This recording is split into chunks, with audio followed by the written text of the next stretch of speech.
we've done a number of projects in around the school so far, culminating at the end of last year into a potential refit of the audio within the theatre. The initial consultation we had was based on where they wanted to go with the system and the budget they had to spend on a proposed system. The system needed to include a front of house PA, coverage for the circle, coverage for the under balcony, and amplification control, and a new front of house desk. So the task in hand was reasonably complex, but based on the requirements from the school, we came up with a number of options. We wanted a system that's going to recreate the sound on stage accurately and at good volume. And our current system just wasn't up to that job. So we were looking at a new system that was going to give us that clean sound output.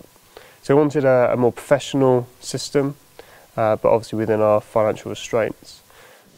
This venue is reasonably unique in that it's actually very short in its throw from the stage to the back of the auditorium, but it's actually quite wide.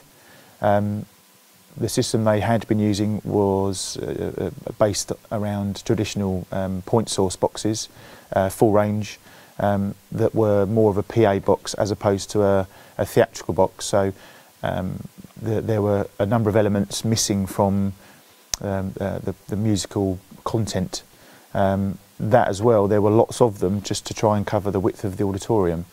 So we needed to look at a single box or potential twin box solution that would cover the stalls and the width required to cover each side of stage. So there were a number of options available. That's one of the reasons why we looked at the Martin Audio solution. The W8 VDQ, it has a constant directivity horn, so it would allow you to have quite a wide box. The VDQ is over 100 degrees wide, reasonably narrow vertical, just to cover the stalls. That mated with some smaller point source boxes to cover under balcony, and the circle was the original and the final solution that we went with. James was mindful that there were a number of things that he would wanted to have, if possible, included within the final solution. One of those included a future-proof network, an audio network. So the desk of choice, as requested, was a Yamaha QL5. Using a Dante network that worked seamlessly with the Symmetrics Radius control platform that we used. So the school has a lot of scope should they want to upgrade the system in the future, quite simply in a digital vein, as well as obviously as the quantity of analogue inputs that they already have. The school had put a lot of money into this upgrade, and it was based on what I was telling them, and it was key that it was obvious to them. So they were very happy when they heard it in that first event, which was a huge relief to me.